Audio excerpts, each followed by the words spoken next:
teachings you heard me proclaim in the presence of many witnesses, and entrust them to reliable people who will be able to teach others also. Take the teachings you heard me proclaim in the presence of many witnesses, and entrust them to reliable people who will be able to teach others also. Take the teachings you heard me proclaim in the presence of many witnesses, and entrust them to reliable people who will be able to teach others also. Take the teachings you heard me proclaim in the presence of many witnesses, and entrust them to reliable people who will be able to teach others also. 2 Timothy 2:2.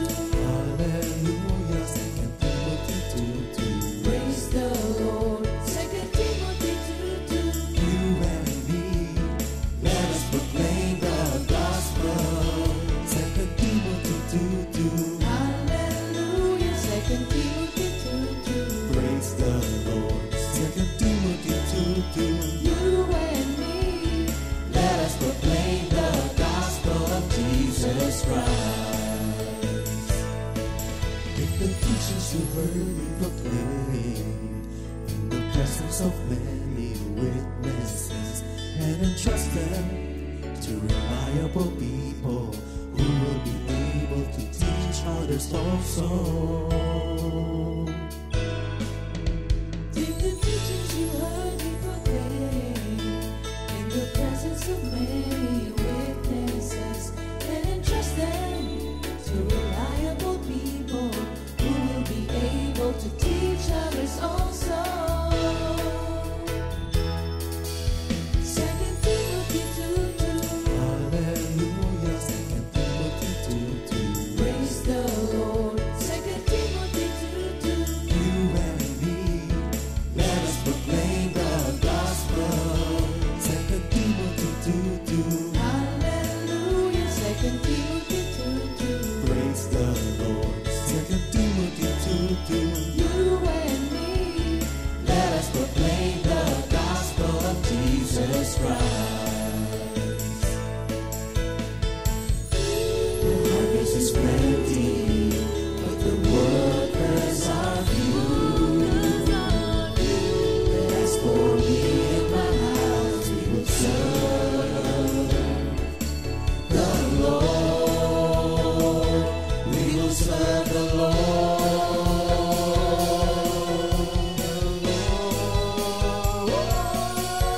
2 Timothy 2:2. Hallelujah. 2 Timothy 2:2. Praise the Lord. 2 Timothy 2:2. You and me, let us proclaim the gospel. 2 Timothy 2:2. Hallelujah. 2 Timothy 2:2.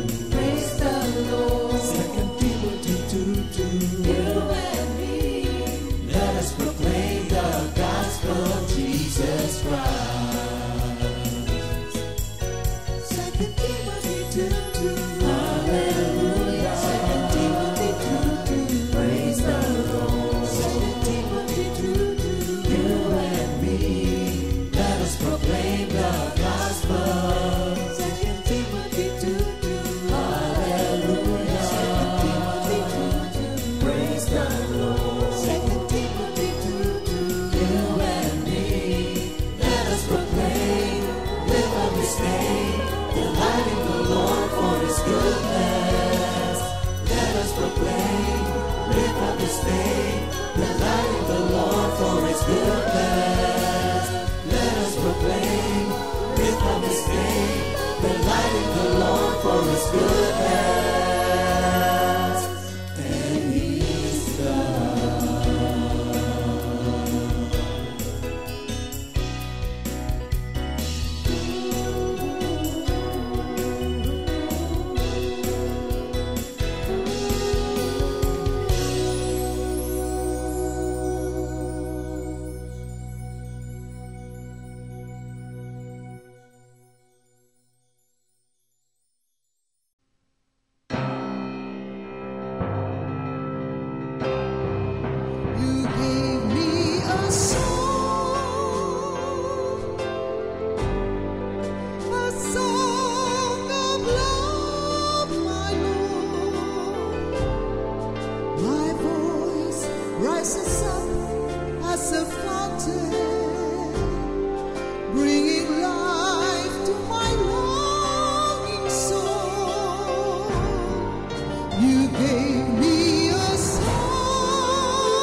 aking paglilingkod sa'yo.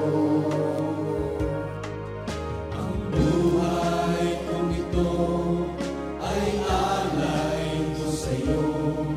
Ano man ang mangyari sa magulong mundong ito, kailanman ako'y hindi magbabago sa aking pag-ibig sa'yo. Kailanman ako'y hindi tatalikod sa aking paglilingkod sa'yo, Panginoon.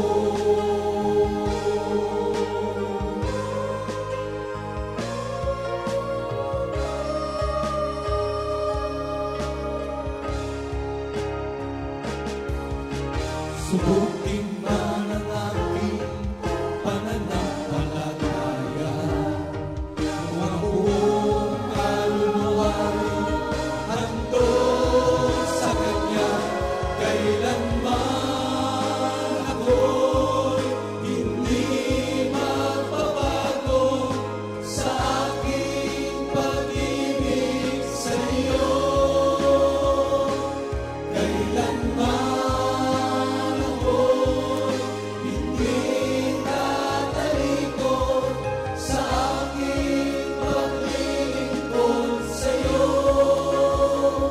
Panginoon.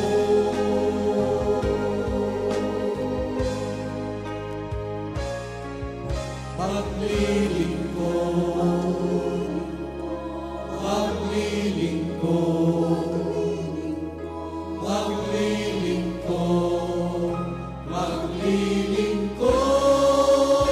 ako sa'yo.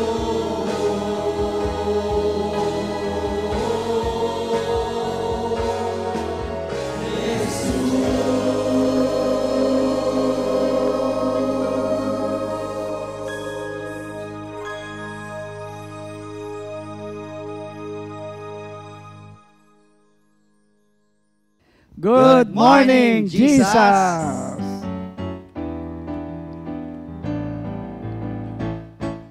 Magpupuri ako sa iyo, Panginoon.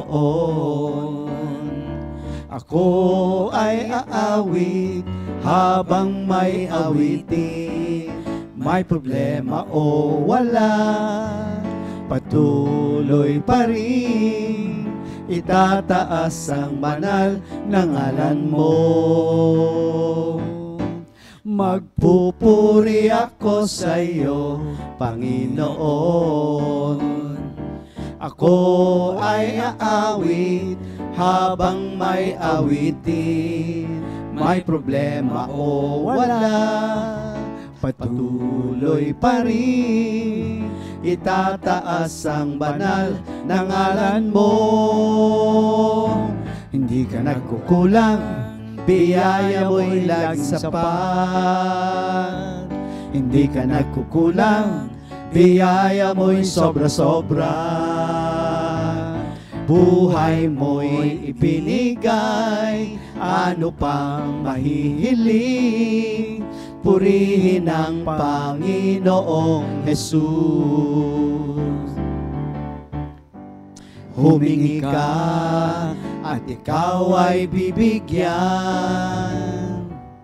Kumatok ka at ikaw ay bubuksan. Hanapin mo at iyong masusumpungan. Hindi ka nagkukulang, biyaya mo'y laging sapat. Hindi ka nagkukulang, biyaya mo'y sobra-sobra.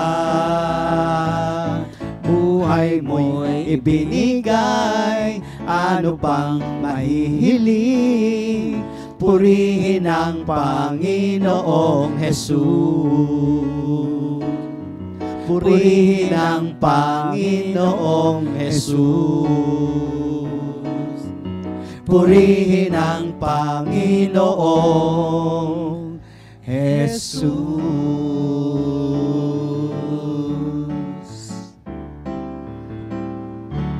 Good morning, Morning. good afternoon, good evening sa buong sangkatauhan, kumbaga. Muli po, salamat at lagi nyo kaming sinasamahan sa lahat ng episode at natutuwa po kami sa mga feedback na ang laki po ng mga positive feedback na binibigay sa Awit ng Pag-ibig. So we are inspired to go on with the series. Pero bago tayo mag-umpisa, tawagin ko si Minister Sandy para sa isang maikling panalangin. Okay, tayo po'y manalangin. Dakilang Ama, pinupuri ka po namin at pinasasalamatan sa oras na ito.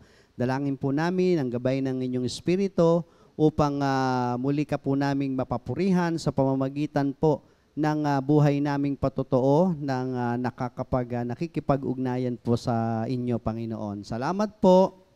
Kayo po ang gumabay po sa amin mula sa umpisa hanggang pong matapos po ang programa pong ito. Pinabalik po namin sa inyo ang lahat ng papurit, pasasalamat sa pangalan ni Jesus. Amen. Amen. Ayan na. Sila po ay actually is the other side o the other half nung kung naalala nyo na si Sister Rina at Sister Bea were here. So ito naman yung tatay at anak. So si Minister Sandy and brothers, is it Seth or Seth? SETH po. Seth. Okay. So, siguro bati muna si Minister Sandy, kung sino buong barangay, kung gusto mong batiin. Magandang umaga po sa ating lahat. Good morning, Jesus. Sa lahat po ng nakikinig at nanonood po ng ating programa, ay salamat po sa inyong patuloy na pakikinig at pagsuporta sa gawain ng Panginoon, especially sa Comfy Ministry, Panginoon. Yan. Thank you, Lord. Thank you, Lord. Siyempre, tawagin natin si Brother Seth. Yes, good morning Jesus. Good morning po sa lahat ng nanonood and sa mga nandito po. Hello po. Ang dami nila. Apo. Anyway, a little background. Talagang si Minister Sandy, sabi ko, hindi pwedeng hindi ma-interview si Seth. Kasi bata pa lang nga siya, ando na yung impression ko na there is something special. Hindi siya special child. There is something special about him. Kasi bata pa siya, he speaks like an adult. Alam mo yon. So sabi ko parang magandang update. Sino na ba si Seth ngayon? Ano ba ang mga pangyayari sa buhay niya? And what can he share with us? No? Pero bago yung tanong ko muna yung tatay, siyempre alamin natin. How is Seth when he was young? Sino si Seth nung bata pa siya? How would you describe him nung ba? Nangingiti si Seth eh. Sige. Actually, nung bata pa yan si Seth, ano yan? Komedyante yan. Yeah, siya yung laging nagpapatawa kapag may mga okasyon, reunion, get together. Siya ang aming pinaka-clown. So, maliban pa dun sa mga other talent mo, meron pa palang stand-up comedian. And then, what else? What else? Ano pa? Yung ugali niya, yung kustumbre niya. Pero siya nung bata pa kasi yan, mahirap gisingin yan. Oo. Dahil?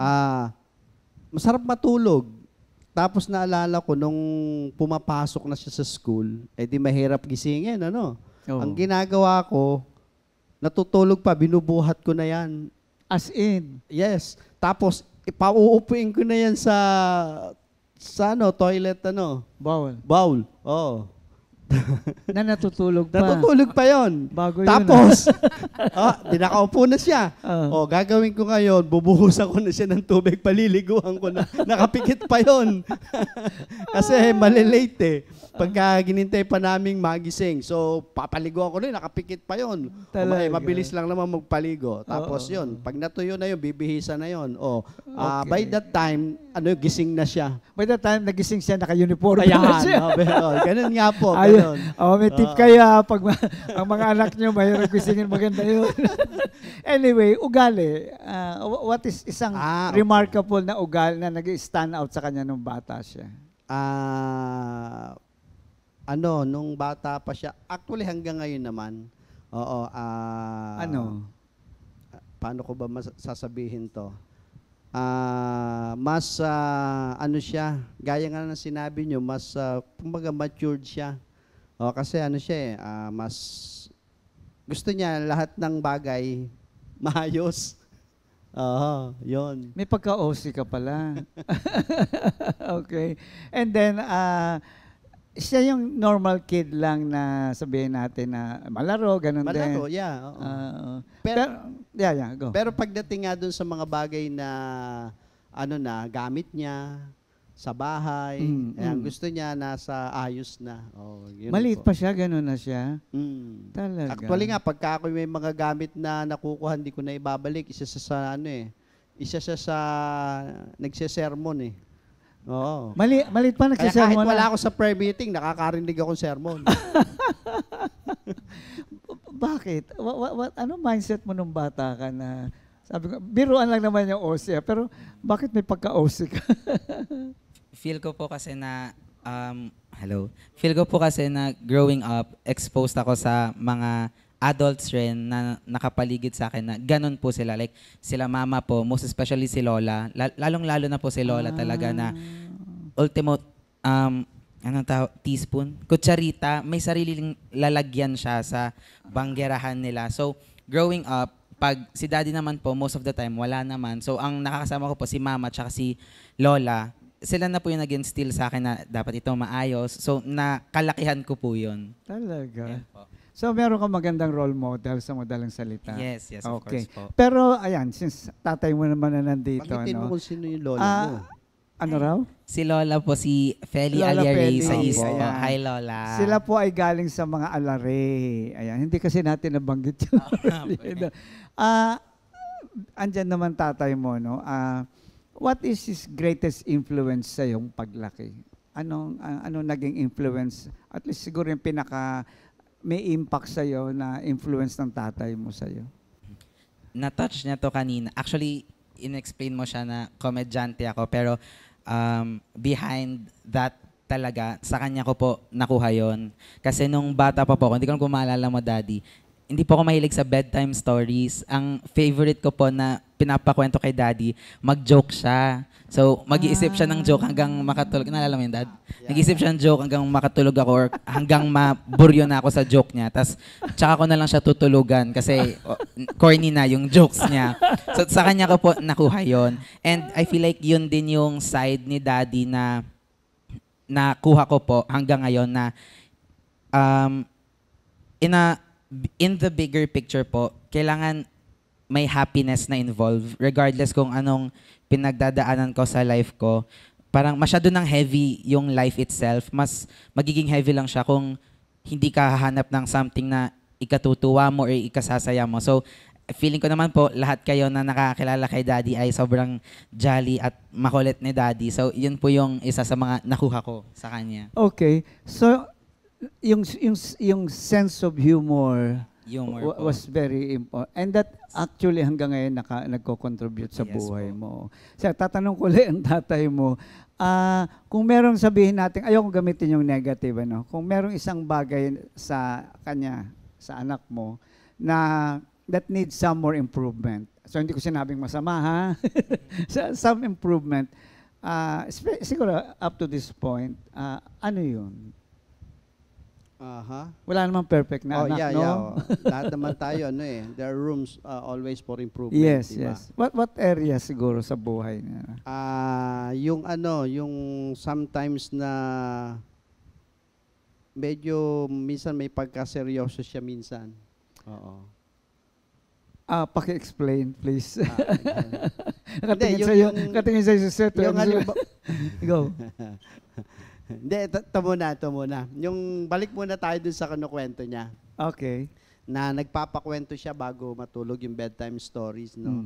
Naubusan ako ng kwento na noon. Wala na ako may kwento. Nagpapakwento pa siya. Okay. Sabi ko, nakakakwento ko rito. Ilan taon siya nun? Batang, mga 3 po. Okay. Oo. Sabi ko, ano kaya kukwento ko rito? Naisip ko, kinuwento ko yung sige, kukwento ko sa'yo kako yung bata pa ako sa probinsya. Sabi kong ganon. Yung pag-akit ng mga bayabas, yung mga ganon. Tapos, yung pumapasok kami, naglalakad. Tapos okay. pauwi. Pag may nadaanan kaming puno ng bayabas, kukuha kami. Tapos sabi ko madalas akong umakit sa puno ng mangga. Tapos doon lang ako, nagpapahangin ako. Oo. Munti ko nang tanungin na nanay ko kung may lahi ako eh. Oh, anyway, after that, so bakit mo introduce sa kanya yung serious side? Yung that's the more serious side kasi komedyante ka eh. And then kinuwento mo yung hirap, yun, di ba? Kinuwento mo yun. So palagay mo naka-influence yun na naging seryoso siya. Okay. Na ngayon medyo nahihirapan ka kasi sabi mo masyado siyang seryoso. Paki-explain please. Hindi kasi noon, minsan, siyempre, bata pa siya noon. Minsan may mga gusto siya na hindi pwede. Okay. Oo. One time, dinaan ko na lang sa kanta. Nung bata pa siya, kinantahan ko siya. Kasi pinagpipilitan niya eh. Kinantahan ko siya, ewan kung natatandaan niya. Kinanta ko yung kanta ng Apo. Sabi ko, batang-bata ka pa at marami ka pang kailangang malaman at intindihin sa mundo. Ilang taon siya nun? Would you remember? Mga ilang taon siya nun? Nung kinantahan mo siyang ganyan? More or less? Ano siguro siya nun? Mga grade 2 o 1? Ano hinihingi niya nun? Hindi ko na matanda. Okay. And then, ano reaction niya? Di nakatingin lang siya sa akin, tumigil na siya. Maganda pala mag-sermon na, imbes mag-sermon, kantahan na lang, ano? Pwede. What was your reaction? Do you remember that time? Actually, regarding sa sermon po, si Daddy, ganun talaga siya sa pagpapalaki sa amin po.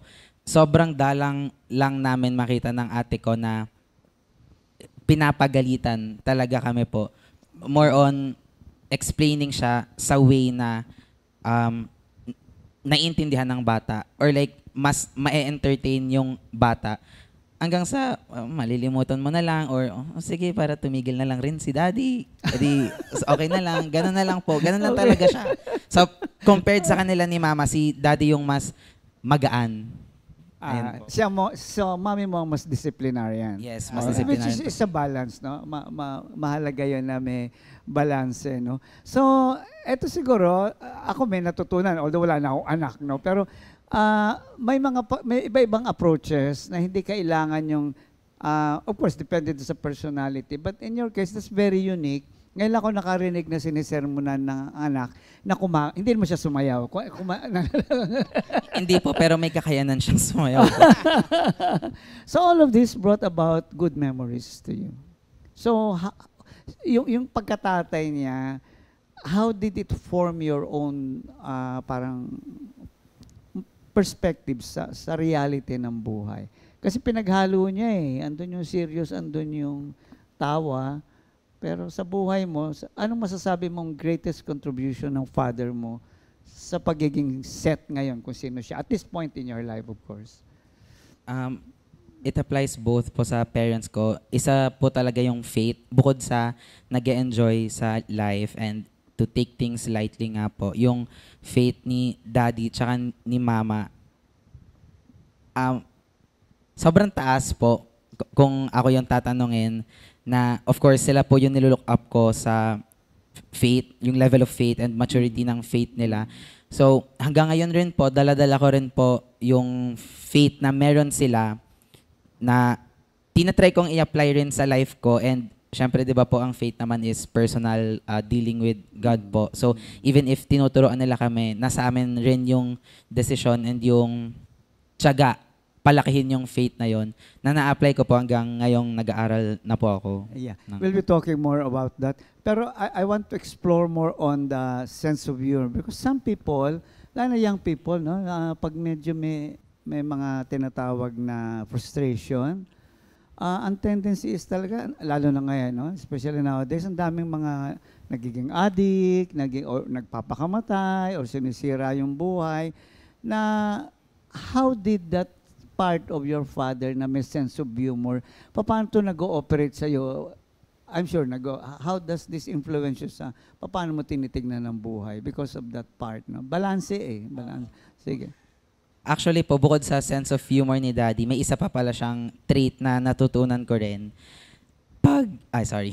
Kapag in the heat of the moment or like mataas yung emosyon, si Daddy po, hindi siya upfront. Lagi siyang dumidistansya. Hindi siya reactive. Hindi siya reactive po. Even kay Mama, hindi siya sumasagot, hindi niya ina-explain rin side niya. Lalayo siya, kukuting-ting siya ng, motor, bike, aaliwin niya muna sarili niya, tas tsaka siya babalik. Tas most of the time, pagbalik niya, sorry na lang yung maririnig namin sa kanya. So, yung side rin na yon, na-apply ko rin po siya sa life ko na, of course, hindi naman compared sa problems ng mga parents na talaga. Yung problems na pinagdadaanan ko po, parang may two personas yung brain ko na I know na ito yung pinagdadaan ko ngayon or like ito yung emotions ko ngayon. But if mag-step aside muna ako, i-minimize ko muna yung picture. Kumbaga, lilipas rin yung emosyon. Tapos magkakaroon rin ako ng clear understanding kung ano yung dapat gawin and also sa emotions ko po. So, isa yon sa mga factors na humor and balance side ni Daddy na tinitake ko po ngayon. So, very objective. No? Most of us, no? Kahit ako, yung bang, pag may situation, sometimes subjective ka. Wala na kung may mga salita or whatever, what situation. Pero in the case of your dad, hindi normal eh. Ba, hindi normal yung tatay. Ano yung abnormal? Ayan, kaya gusto kong tanungin, ano attitude mo sa mga conflict? Bakit ganun ang reaction mo? Many of us can learn from this, no? Ako ngayon ko lang din na-explore yung side mo ngayon. Na, ano attitude mo pag may conflict, pag may ganyan, bakit nagagawa mong somehow, set aside your emotion, set aside na tama ako, umali ka, whatever. Saan nanggagaling yun? Does it involve when you were a kid? O saan nanggaling yun? Bakit gano'n ang attitude mo? Which is very positive, by the way. Siguro kasi, ako yung may pagka-loner kasi ako eh. Mas gusto ko yung tahimik lang. Okay. Kapag may mga conflict ng ganyan, minsan, yes, nakakapag-react ako. Pero over the time, tatahimik na ako. Tapos... Dahil, anong motivation mo? Bakit? Pwede mo sabihin, ito gagawin. Pero ano yung motivation mo na hindi ka nagre-react ng gano'n? Yun ang gusto naming marinig. Kasi sa akin, yung... no need to prove anything kasi wala namang magandang patutungan. Kahit halimbawa, manalo ako sa argument, makaka-damage lang ng relationship eh. Kaya, much better na, tagal-tagal mong kinonstruct yung relationship nyo. Tapos, masisira lang ng ganon, di ba?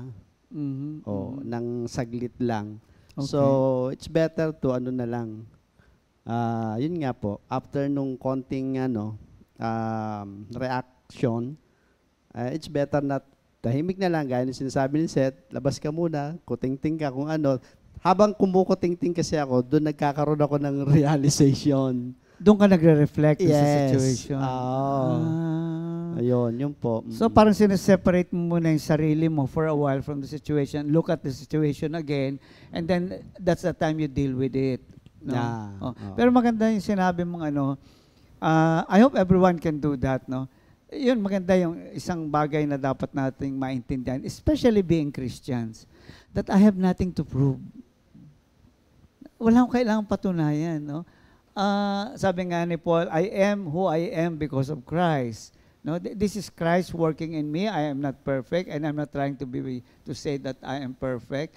So, it takes humility to do that.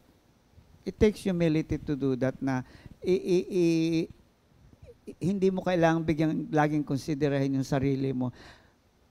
There's something I heard na, although you didn't say it directly, kasi bukas asawa ko pa rin yan. Bukas anak ko pa rin yan. Na kung sisirain ko ito dahil palagay ko tama ako at magsasalita ako ng hindi maganda, sayang yung binild up na relationship.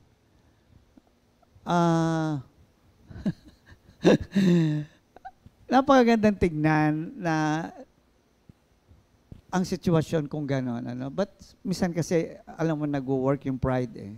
Tama ako eh. Ikaw ganito ka eh. Di ba? Usually gano'n. Pero sana ako kasing humble kami nung mama na nandito. How does that affect you as his child? Hindi. Yung kanyang, have you somehow, was he able to imbibe the same attitude sa'yo pag may mga conflict na nagagawa mo na rin ba?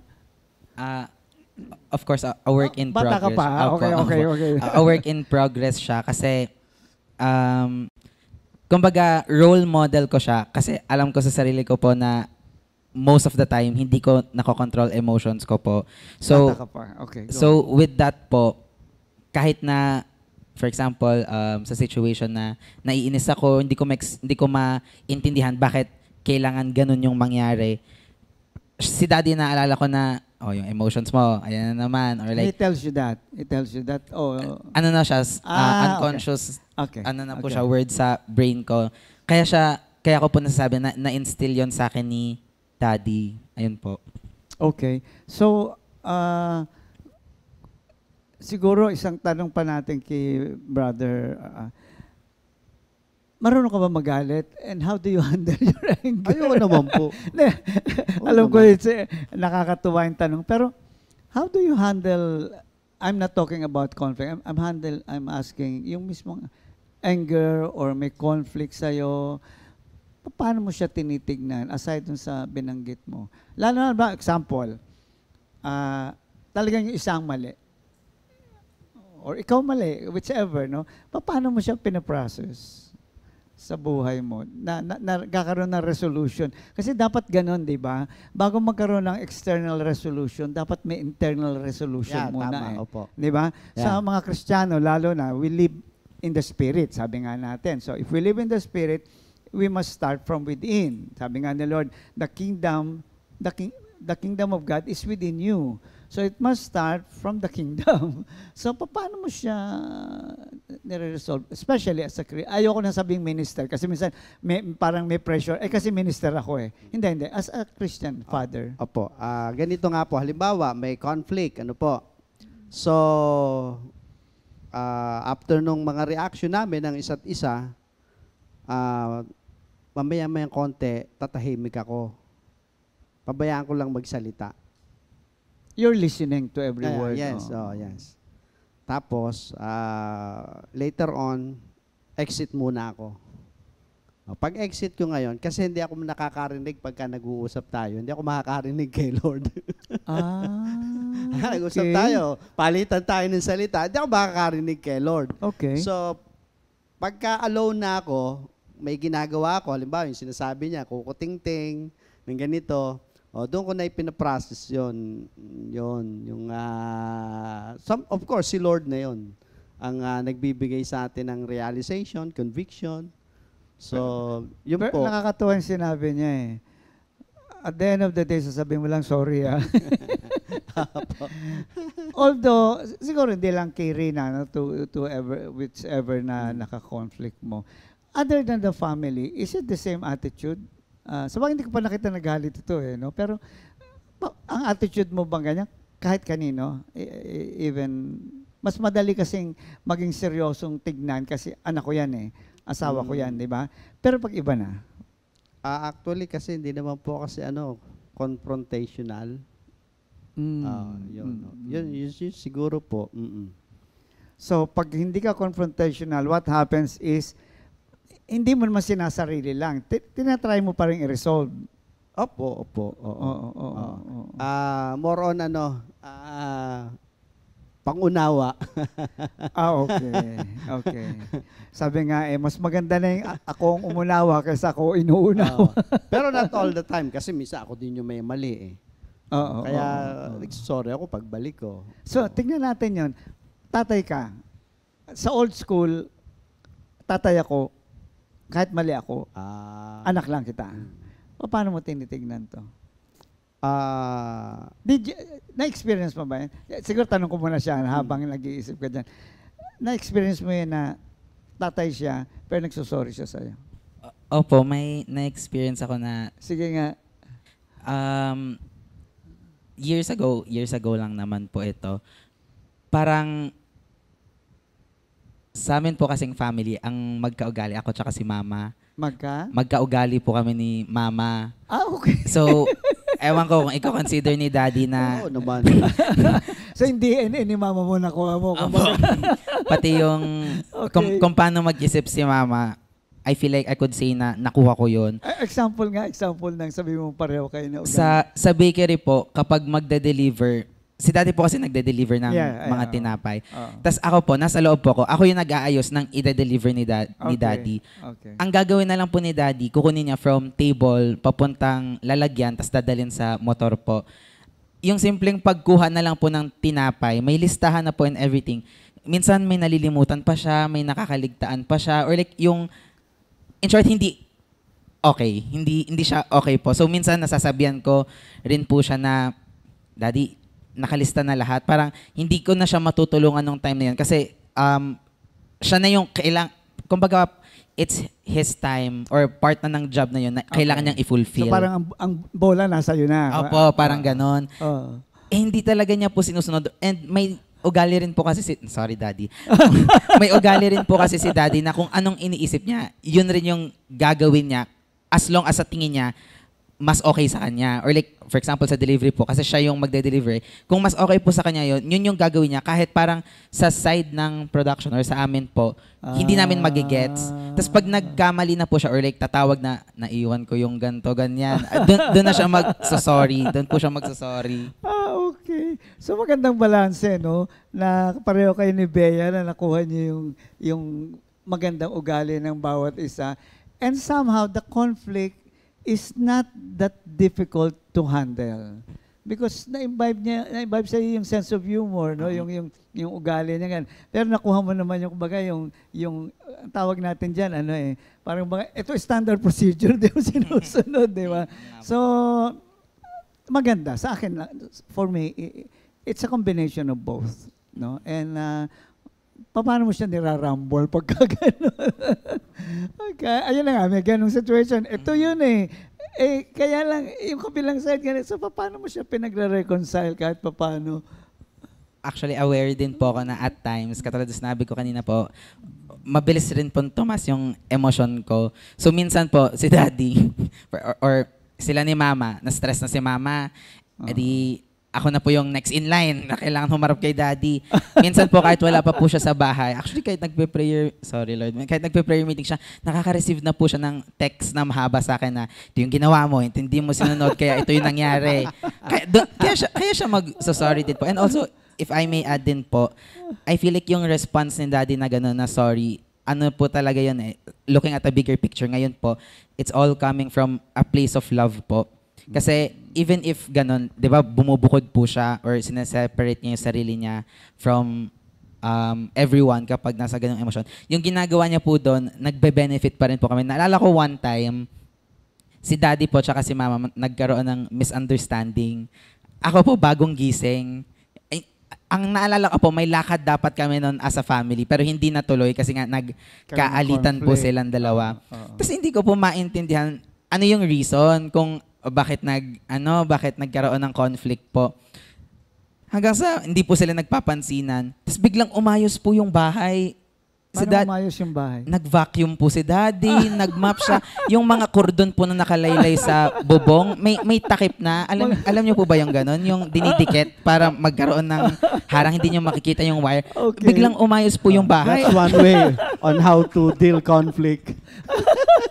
Si mama po, hindi pa, ewan ko kung kinilig ba si mama nung time na yun. Pero naalala ko, nagluto rin po ata siyang sinigang nun. Siya nagluto? Siya po nagluto, kung naalala ko po ng tama. Kaso nagkaroon ulit po ng conflict kasi sa side naman ni mama, mali yung kalderong ginamit ni daddy.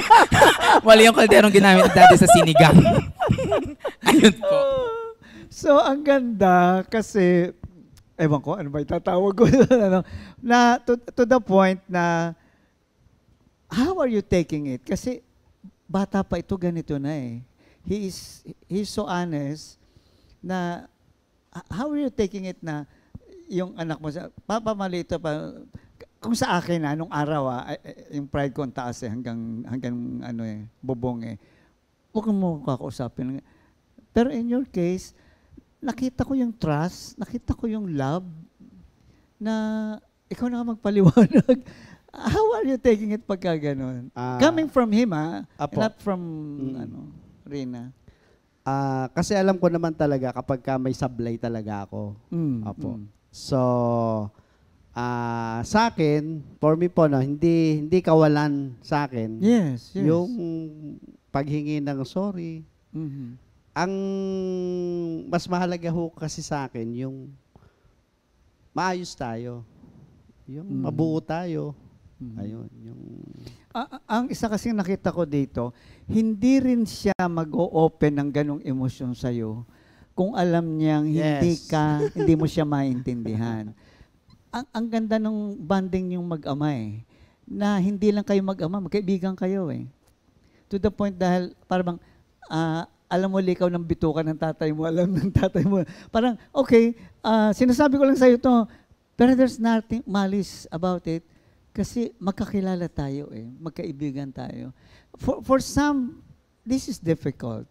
No? Especially siguro kung ang isang red flag yon na kapag nagre-react yung magulang na especially nowadays, sa totoo lang, si Mariel is like that. No? Yung bang, Papa, ito yun eh. Ayan, no? And at that point, hindi ko masyadong naintindihan. Masyado akong dramatic eh. No? Kaya na-appreciate ko yung pinag-uusapan natin na because ngayon, wala nang problema kasi mas ayos na yung relationship, mas deeper na hindi ko kailangan bigyan ng meaning yung, ba't mo sinabi sa akin yan? Kayo, ang ganda kasi pwede kang sabihan ng gano'n na hindi dahil nawala ang respeto niya sa'yo. Kung di, tatay kita, pero kaibigan din kita eh, na alam ko, ma-accommodate mo to kung sino ako bilang anak mo eh. See? So, napakagandang larawan ng isang relasyon.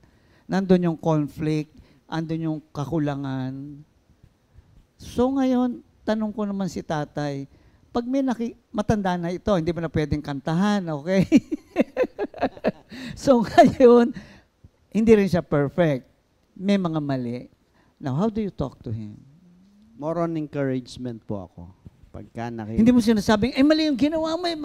How do you correct? Halimbawa, sabi niya, Dad, mali, mababa grade ko. Ganito, ganyan. Di ba, anak, bawi ka na lang sa susunod. As simple as that po. May chance pa naman ka kung ganun. Bawi ka na lang sa susunod. Marami pa naman chance na ibibigay si Lord ka kung ganun. Ano reaction mo pagka... Diba, Basta sabi ko, sige, go. enjoyin mo ang pag-aaral mo. Huwag ka masyadong mag-put on so much pressure. Kung ano lang himself, yung kaya no? mo, Oo. kung ano lang yung kaya mo, humingi ka ng tulong kay Lord, do your best and God will do the rest. Ano reaction mo sa ganun? Ganun yung klase ng... Di ba usually pagkagalitan ka, sa'yo, hindi mo masyadong nadanas yun sa kanya? Hindi naman po sa... Pero may point ba na both talaga nagalit siya sa'yo? Baka naman meron, naghanap tayo. Actually, hindi siya nagalit, pero miski siya, humihingi na rin talaga ng tulong kay Lord kung anong solusyon doon po.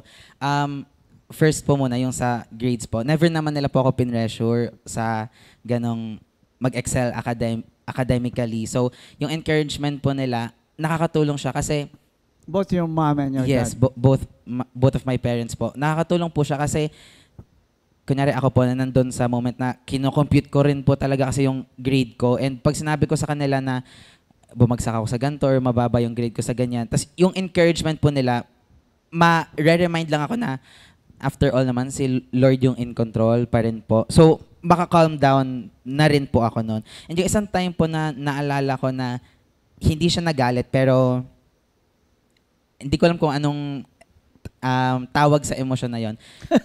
Nung na-mention ko kanina po sa inyo sa kwentuhan po natin, nung nag-gap year po ako, 'di ba, nalilito na nga ho ako kung anong program kukunin ko. Okay. Siya rin po nalilito na sa akin kung anong program kukunin ko, to the point na ang sinasabi na niya po sa akin, basta pumasok ka sa school, kahit anong course kunin mo at tapusin mo.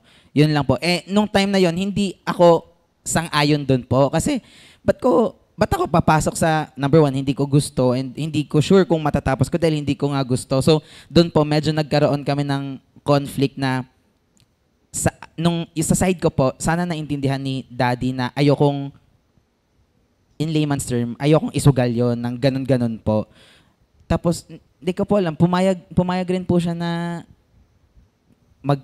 i-take ko yung time ko hanggang sa mapunta na po ako sa ngayon po, dito po. Huwag kang magtataka pagka ganun. Kasi nagkakaroon kami ng dilema talaga pag sinabi ng anak namin na ayokong mag-aral muna. The same case with Chito. Matindi kay Chito. Kasi may utang sa school. Nangutang pa ako. Hindi ako mahilig mangutang. Nangutang ako para pang tuition niya that semester. Ayoko mag-aral pa pa. Siguro, yun ang maganda na naging Christian father kami. Kasi we would consider na, okay, meron pa mga bagay itong hindi naintindihan. Hindi pa niya naaabot ito. Kaya sabi ko lang sa kanya, okay, sayang naman itong inutang ko. Hindi ko alam kung ibinayad namin or what, pero may utang na ako, may obligasyon na ako. Pero hindi ko siya sinagawan at that point or anything. Sabi ko, sayang naman. Pero, yun na nga, siguro, for young people who are listening right now, we would consider what you're going through and we give you that space. Kaya namin sinasabi to kasi meron mga desisyon ng mga anak natin na minsan suntok sa buwan. Na especially sabihin mo na, ayoko muna mag-aral. Para bang tayo, di ba, gusto, matapos ang anak ko. Para pag natapos siya, graduate na rin ako. Pero yun ang kagandahan ng Kristiyano. We give an allowance to the other person. You put a space na, sige, bigyan mo siya ng time na hindi pa naman the end of the world kung hindi mag-aaral. It's difficult. Kaya sabi mo, hindi rin niya alam paano i-handle. Mga kapatid, alam niyo yan, mga magulang, hindi kami perfect. So pag may dumarating na dilemang ganon, kami mismo na pa, ha? Ano? Tama ka. Tama si Minister Sandy na, sa Diyos ka na lang, Lord, bahala ka na. Bahala ka na kung anong gagawin ng anak ko. But afterwards, ganun din, no? Tas nalaman ko kung bakit. Kasi nasa barangay, hindi man barangay school, nasa St. Francis siya eh. Pero alam mo yun, yung small town na hindi siya yung malakihan. So nung mapunta siya sa Adamson, wow! Biglang, na-culture shock siya. So nung ma-culture shock siya, ano siya, ang tawag dito, basketball player siya, anong tawag ng pagkaganon? Varsity siya, popular siya. Siguro parang pagdating doon, parang, wala ka dito, parang ganon. Parang na-demoralize siya. So sabi niya, ayoko muna. So thank God na dahil binigyan ng space, the next semester sabi niya, Papa, mag-aaral na uli ako. So, nag-uumpisa pa lang ho kami ng kwentuhan. So, bago putulin muna natin, break. Bati muna tayo ng happy birthday. Samahan ako ni Minister Sandy. Okay? June 14, happy birthday to Sister Arlene Navarro. Happy birthday! Sister, ikaw na, Selly. Sister Selly Garcia. Sister Zarina Rebolledo. Sister Jen Pangilinan. Sister Rian Nagit. Brother Richie Concha. Brother Max Teves. Sister Joan Miranda. Sister Ria Orubia. Happy Happy birthday! birthday! Enjoy your day.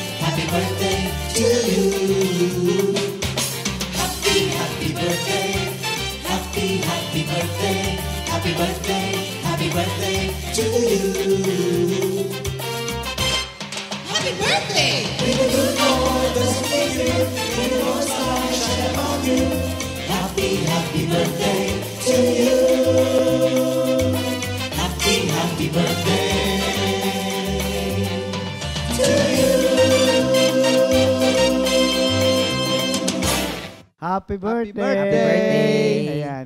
So, break muna tayo at merong awitin yung mag-ama at sila yung, baka makalimutan, maganda rin pala may conflict eh. Nalilinis ang bahay, may tagaluto. Nakakatawa. Ngayon ako nakarinig na ang naging resulta napakaganda ng conflict. How I wish every home, I would have that kind of experience. So may awitin silang mag-ama. Nakakatawa, magjo-duet sila. At anong title ng kanta nyo? Hindi ako mangangamba. Hindi ako mangangamba. So, the father and son for their song.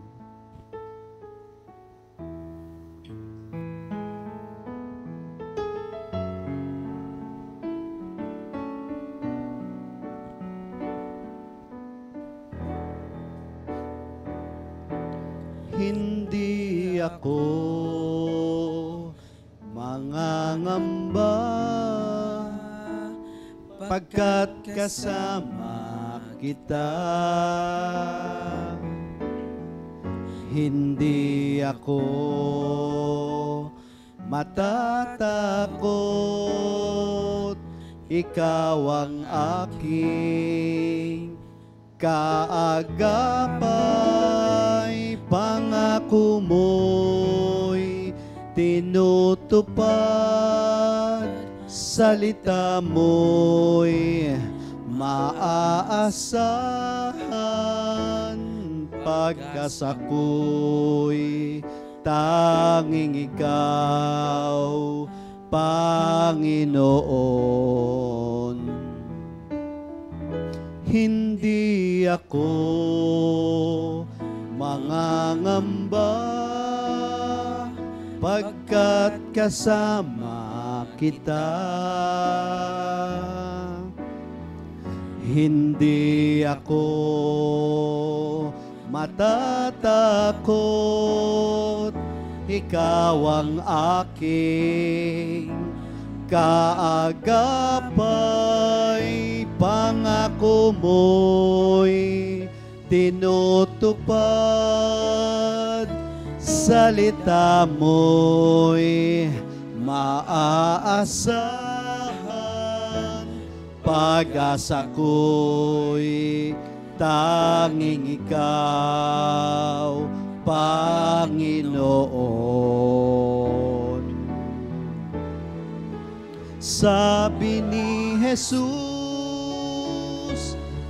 kung ikaw ay mananatili sa akin, at ang aking salita'y mananatili sa'yo, hingin mo ang iyong maibigan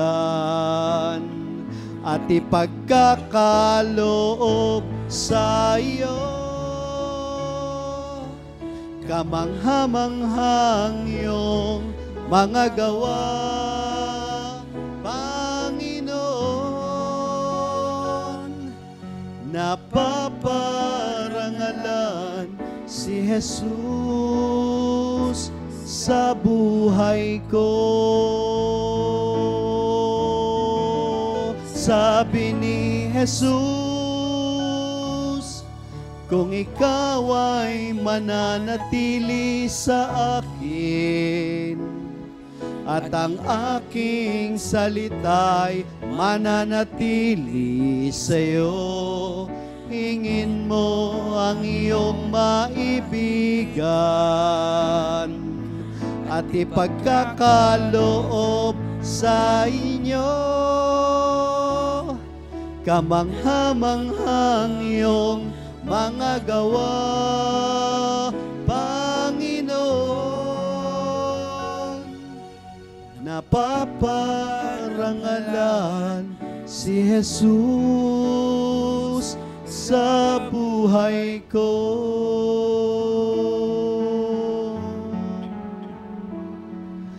Napaparangalan si Jesus sa buhay ko.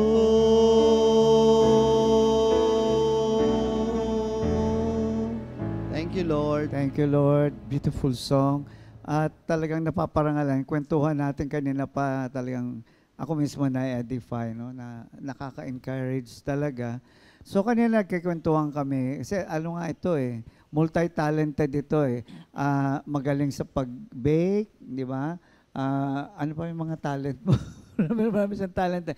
Nagkaroon siya ng conflict, punta tayo doon, diretso doon sa kwento. Nag-decide siya na hindi muna mag-aral. Now, start with that, yung kwentuhan natin kanina.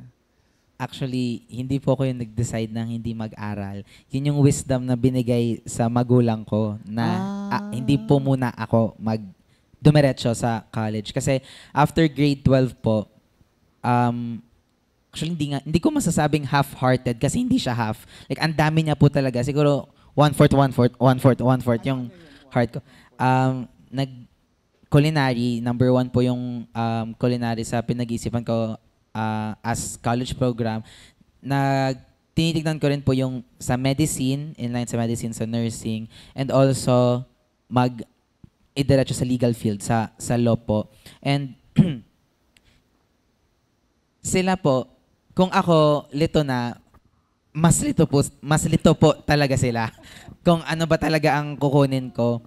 And of course, ngayon po na nasa dulo na ako nun at natapos na yung conflict na yun, alam ko po talaga na si Lord yung nag-resolve ng conflict na yun. Pero during that time po, si mama, si ate, pati si daddy po, sila po ang nag-decide na hindi po muna ako pumasok ng school gawa ng bukod sa sasayangin ko po yung resources, sasayangin ko rin po yung time ko. So, sinabi nila na pause muna para makapag-isip po ako. So, Yun po. ano yung naging proseso na, sabi mo humingi ka ng word kay Lord, di ba? So, go ahead with that. Before the word po, tinignan ko talaga po yung all sides.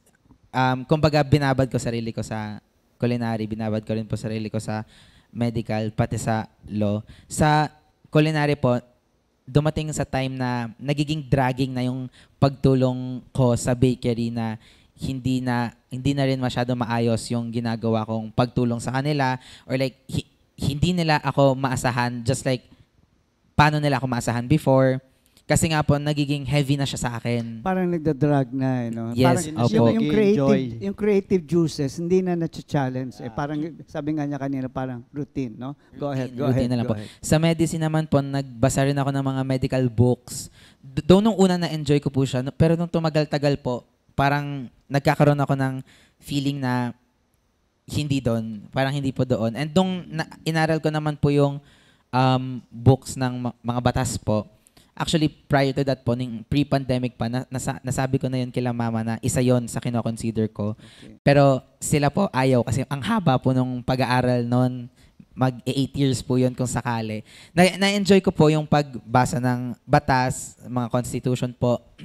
So, isa po yun sa kinonsider ko. Actually, nagkaroon pa ako ng time na natatakot akong sabihin sa kanila na itong law or yung legal management po yung program ko ngayon. Yung legal management po yung ina-eye ko na program and ina-eye ko ng schools na nag-offer noon. And nung sinabi ko naman po yun sa kanila, si daddy po yung huling nakaalam na legal management. Si mama po tsaka si ate Bea yung una ko sinabihan. Surprisingly po, supportive sila noon even if ang dami ko na nga pong na pagpilian. And thank you Lord pa rin po kasi nung time na yon na-feel ko na may tiwala pa rin sila sa akin po kung anong program kukunin ko. And ayun po, nung sinabi na ni mama, si mama nga po nagsabi kay daddy kung anong program kukunin ko. Ang rule lang po ni daddy, basta tatapusin ko. Yun po. Pero may nabanggit ka eh. Sabi, humingi ka ng word kay Lord eh. Nakakatuwa yun. Sa Micah yata, di ba? Yes po. Nung na-cancel out ko na po yung mga ibang factors or like ibang programs at nagiging solid na yung decision ko sa legal management po. Siyempre, ang una kong kinonsult si Lord bago sila po talaga. At may lesson po kasi hindi ko po maalala kung si Pastor JB po ang nag-preach noon sa East noon. Pero isa daw po sa mga way para magbasa ng Bible or like humingi ng word kay Lord is mag-pray ka muna, ikwento mo lahat talaga kay Lord. Tapos, kung anong unang book ang pumasok sa head mo or like kung anong unang book marinig mo, buksan mo doon. Kung anong chapter, buksan mo doon at kung anong verse. And ginawa ko po yun, pinag-pray ko talaga kay Lord at yung book talaga na pumasok po sa mind ko is Book of Micah. Okay. Tapos, sumunod na lang po yung Micah 6 verse 8 po. Okay. At ang nakalagay po doon is, do justice, love mercy, and walk humbly. Nung nabasa ko po yun, medyo nagulat po ako kasi, of course, nandun na yung word na justice. Nasa legal side nga po yung gusto ko i-take. Inaral ko pa po kung bakit yun yung sinabi kay Micah or like, ano ba yung pinapagawa ni Lord kay Micah. And ang pinapagawa po pala ni Lord kay Micah at that time was to study the law. So yun yung naging go signal ko po. Of course, doon po is law of God. Yun yung naging go signal ko para sabihin kila mama, pati kay ate na sinabi rin naman nila kay daddy po. Yun po. Actually, natutuwa ako kasi napaka-diretso ng sagot, di ba? Anong kursong bibigay mo? O, di ba? Yung law, o yun na yun, yung justice, law. So, napakaganda. One thing na baka makalimutan ko, nung nagde-decide siya, hindi niya sinabi, minsan kasi, bahala na. Siya hindi eh. Pinag-aralan niya isa-isa. Pinag-aralan niya isa-isa, pinagdasal niya isa-isa, tapos diniscern niya. Kasi sabi nga niya, dito sa culinary, walang nag-o-offer ng tinatawag na scholarship, di ba? Sabi mo kanina. Samantala dito sa law, may nag-o-offer at saka parang mas madali para sa iyo kumbaga yung proseso. At maraming nag-offer sa iyo, di ba? Ilan yung school na tinry mo ba? Yes po, 2 po yung target. Actually 3 po. 3 yung school na in-applyan ko. Pareho yung 3 naman po, napasa ko siya lahat. Yung isa, nagkakaroon po kasi ng conflict sa schedule kasi iba-iba po sila ng pasok. So kapag hihintayin ko po yung isa, baka late na ako dun sa isa po. So isa yun sa naging problem po, which na-limit siya sa 2 options na lang. Yung isa po, full scholarship siya. Yung isa po, parang supposedly 15% siya na discount sa tuition. Kaso po yung 100%, nag-overlap po na mas nauna na yung pasok nung 15% discount kaysa sa 100. Eh dahil hinihintay ko nga po yung 100% discount, na-late na po ako dun sa isang school po. Eh hindi po nag-materialize yung sa 100%. Napunta po ako dun sa 15% discount na school. So, tinake na namin yon as a sign na ituloy namin yon. And isa rin po yun sa winowery ko na parang 15% lang. Ang laking difference noon from 100 to 15. Actually, na-narrow down pa siya to 5 kasi nagkaroon ng conflict sa papers ko po. Pero ang sinabi lang nila mama and ni daddy, kung ano naman will ni Lord, walang makakahinder talaga sa plan niya for sa ating lahat po. So, ayun po na sa UE na po ako nag-aaral ngayon. And the good news is, this semester, ilang percent? Yes po, nakakuha na po ako ng 100% scholarship sa UE. Thank you Lord po. Thank you Lord. Alam mo itong kwentuhan natin, pwede nating lagyan ng title. Discerning 101. Di ba? How do you discern the situation, no? Hindi lang yung how do you get out of the conflict, but how can you learn from all these conflicts, from all these challenges na very inspiring kasi hindi niya sinabing, kasi magaling ako kaya ganyan. Even the parents were depending on God. And alam mo yun, isang bagay siguro makita natin dito na sana yung mga magulang pakinggan din yung anak na hindi mo pwedeng kontrolin yung anak mo kung anong gusto niya. And let the child decide, no? Wala na yung, wala kang pera dyan, that is his passion, then that passion and that's God's plan, definitely ang Diyos kikilos doon, hindi magugutom yan. Kasi dinesisyonan eh. So, may ilang minuto pa tayo, pero I still want to squeeze some juices from you. What is the most difficult lesson that have you learned in life? Na talagang nahirapan kang i-process, nahirapan kang tignan, parang ayoko na, ba't ganito, you know? Actually, isa lang talaga po yung nag-challenge sa akin na umabot ako sa ganyang level of thinking po. Ito po yung nung pandemic, which na-touch rin naman siya nila. Pero we want to know your take on yes that. Po. No? Nung pandemic po kasi, around ilang taon lang ako nun, 15 or 14, 15, 16, ganun lang po. Yun po yung time na, aminin ko naman po, pre-pandemic, well-provided po ako. So, hindi pa na-open yung mind ko sa mundo, sa kung ano yung mga problem. Yes, sa reality po. And pagdating ng pandemic, lahat po, napagsama-sama po kami sa isang bahay, which, yun pa lang po, very rare na. Gawa nga po na pumapasok ako, si Ate Bea nasa abroad, si Mama nag-work, si Daddy nasa outreach. Kaya madalang lang po kami makumpleto. Nung pandemic po, 4 kaming nakumpleto po ng ilang taon, 2, 3 taon po.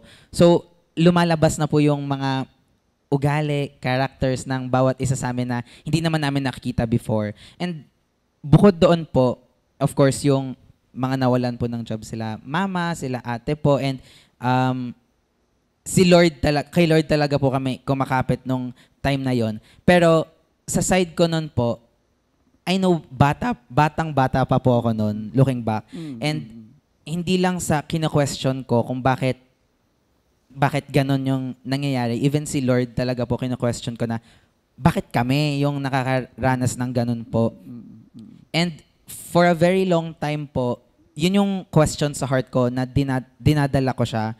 And pag nagkakaroon kami ng conflict sa bahay po, aware sila mama at si daddy na yun yung kumbaga isang karayom na tinuturo sa akin ni Lord. Kung ano ba yung lesson na makukuha ko doon na hindi ko pa po natututunan that time.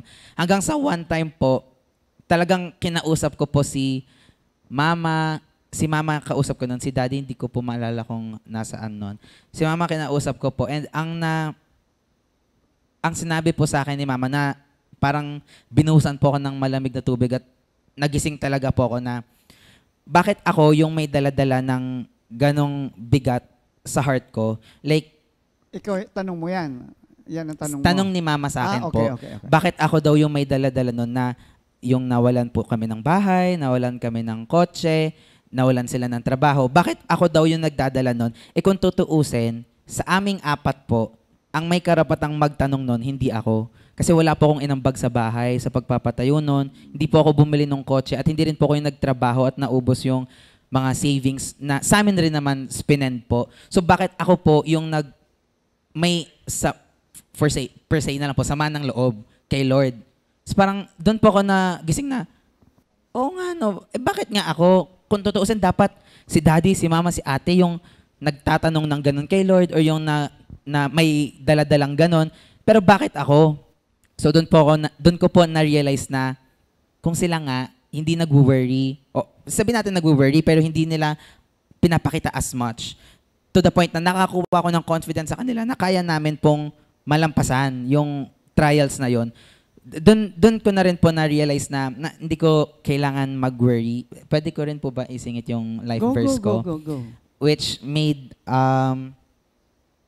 me have my life verse po Matthew, na makikita po sa Matthew 6 verse 26 na look at the birds, they do not plant seeds, gather a harvest, and put it in barns, yet your Father in heaven takes care of them. Aren't you worth much more than birds?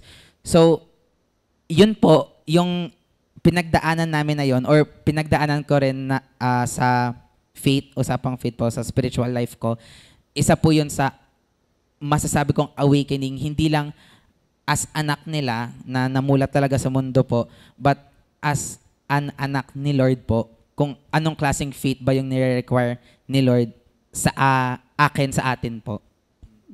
Ang ganda ng pagtatanong mo kasi hindi ka nagtatanong parang, well, siyempre, andun yung complaint, but you were seeking the will of God. You want to understand. Yun na nakita ko. Of course, andun yung emotion na nasasaktan ka and everything, may mga doubt. Pero sinabi mo kasi na, ano ba lesson matutunan ko dito? Kung sa ibang tao pa, ang malas naman namin. Ba't ganun? Father ko pa, di ba? All of the, but your mindset, because of your relationship with God and of course yung influence ng family mo, doon ka pumunta sa, hindi masasayang to Kailangan lang maintindihan ko So even at a young age of 14, 15, you were learning to discern. No? Karaniwan kasi is, bahala na. Sa'yo, hindi no? Hindi ko sila tinataas because we all want to learn. Especially from conflict. Wala tayong matututunan sa prosperity, okay? Wala. Kundi ko basta siguro. At minsan makalimot pa nga sa Diyos. That's why I always tell people, yakapin mo yung problema mo. Huwag mong sayangin yung problema mo. Kasi matatapos at matatapos yan. Kung hayaan mo matapos yung problema mo, wala kang natutunan, kawawa ka naman kasi may darating uli. And even maybe much worse because you were not able to resolve the first one. No? So, siguro tanong ko na lang sa'yo, to the young people who are listening or watching right now, what could be your best advice to, bata ka pa, sabi nga namin, marami ka pang dadaanan, marami pang hindi naintindihan, but how would you advise it? May dumating sa yung kasing edad mo, may mabigat na problema, whatever it is, a family, how would you present yung stand mo on this? Siguro, two things. Una po talaga, as direct and as harsh as it sounds, pero wala po talaga kaming alam. Wala tayong alam, lalo ng bata pa po tayo, wala talaga pong alam. Lahat ng makukuha natin is yung matututunan natin from the challenges ahead of us. So, kailangan namin ma-acknowledge na hindi kami knowledgeable enough to handle that problem, which makes us na kailangan talaga natin ng number one, guidance ng parents, and pangalawa, actually, baliktad pala, si Lord, tapos guidance ng parents. And number two po, kailangan maging flexible. Kumbaga po mahalin tulad ko siya sa stick, na kung sturdy enough ka, mas masasaktan ka eh. Kung i-resist mo, mas masasaktan ka. Unlike pag flexible ka na sumusunod ka lang sa daloy ng motion or like sa life natin, of course with the guidance of God, mas madami kang ma-absorb, mas magiging open yung mind natin sa what is ahead of us or kung nasan tayo ngayon po. Well said, no? And that's a very relevant message coming from a young person because may mga young people ngayon na ito ang truth ko, wala kayong pakialam. Alam ko gagawin ko, huwag kayong manghimasok, no? But coming from a young man who says, wala tayong alam, mabuti sa'yo na nanggaling kasi pag sa amin nanggaling, iba dating. Na nagkaroon ka ng realization na hindi ka pwedeng humarap sa buhay mag-isa. Sabi nga, no man is an island. No? The more reason na pag Kristiyano ka, na ang Diyos ang nag-orchestrate ng buhay mo, the first thing that you go to is God, di ba? And bring everything before Him. And ang ganda ng sinabi mo, parang kawayan. Na kung malakas ang hangin at nagmamatigas ka, babali yan eh. Pero kung kawayan ka na kung malakas ang hangin, di bend muna. Alam mo ibig sabihin ng bending? Humility yun eh. Wala akong alam. Tuturuan kita, tatayo ka uli. Meron na naman. It's a process, it's a journey, it's something which we can actually enjoy.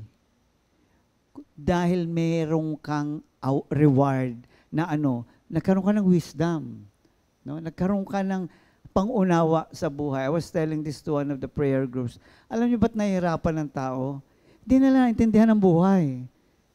Hanggat di mo naintindihan ang buhay kasi hindi ka lumalapit sa Diyos, lagi kang suntok sa buwan. Lagi kang minimine mo. Pero when you hear the Word of God, it gives you wisdom. Hindi complete, hindi perfect ang understanding. But first and foremost, because you trust the guy who told you this. It was God who told me this. Hindi ko sabing, oh, this must be true. No, this is the truth. So doon pa lang, meron ka ng stability kasi meron kang pinaniniwala na ito ang totoo. And you work out the truth as God reveals it to you. So masaya ka, di ba? Yan ang tinatawag nating real self-fulfillment. When I talk of self here, I'm talking not the old self, but I'm talking of the new self who says, it's no longer I who lives, but Christ who lives in me. How I wish we have more hours. And actually, ang dami ko pang gustong tanong, pero nagpapasalamat ako sa Panginoon at binigyan tayo ng ganitong pagkakataon. Siguro bigyan ko rin ng last word si Minister Sandy. Last word, what do you like to tell people? Medyo mas nag-open kayo, nakita na tao kung sino si Minister Sandy, yung side niya. Anong gusto mong sabihin sa tao? Lalo na po sa ating family, no? Sabi nga ng kanta, storms may come, storms may go. Okay. But we have faith that does not, anong sabi? Waver. Okay. So, ano lang po, ipaglaban po natin yung ating pamilya. Ipaglaban in a sense na kung ano po yung mga conflict, okay, mas maganda po maayos po ng mas maganda para maganda po yung buo talaga ang pamilya. Naalala ko dyan, sabi ko, siguro lahat tayong Kristiyano, yung sinabi ni valedictory speech ni Paul bago siya mamatay, I have finished the race. Ano I have fought a good fight I of have faith. fought a good fight. I have kept the faith. We will leave you with those messages and consider, no?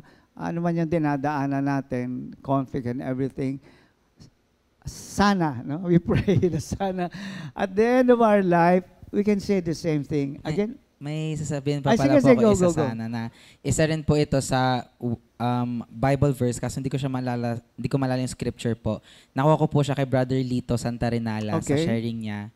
Pre-pandemic pa na naging pinanghawakan ko rin po nung pandemic. Sabi po sa Bible na no matter how long the night is, surely in the morning the sun will rise. Kaya isa po yun sa Yes. pinanghahawakan ko rin up to this day. yes, it's in the Old Testament, no? Na there may be tears in the night, but there will always be joy in the morning, no? Sa Lamentation. So, maraming salamat sa mag-ama na pinaunlakan tayo. Tagal ko rin niligawan itong mag-ama. Very busy kasi itong anak. So, thank you. I know you'll have your vacation later on. Enjoy it. At salamat sa pamilyang ito na nagiging pagpapala sa iglesia and hopefully throughout the whole world. Aawit muna ho kami, okay? Bago magpaalam.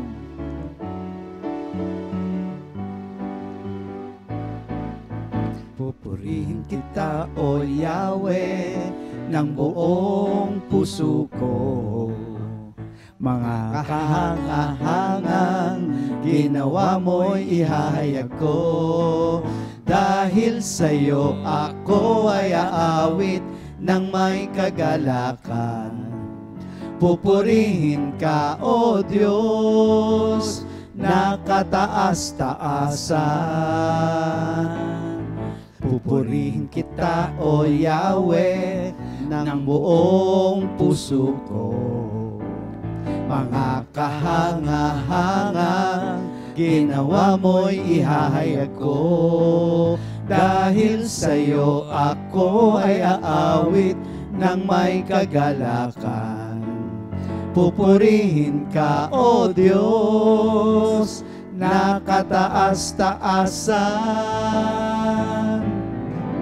Di ako titigil na magpasalamat sa kahangahangang ginawa mo sa buhay ko. Wala nang hihigit pa sa buhay kong ito. Maraming salamat, aking Panginoon. Di ako titigil na magpasalamat sa kahangahangang ginawa mo sa buhay ko. Wala nang hihigit pa sa buhay kong ito.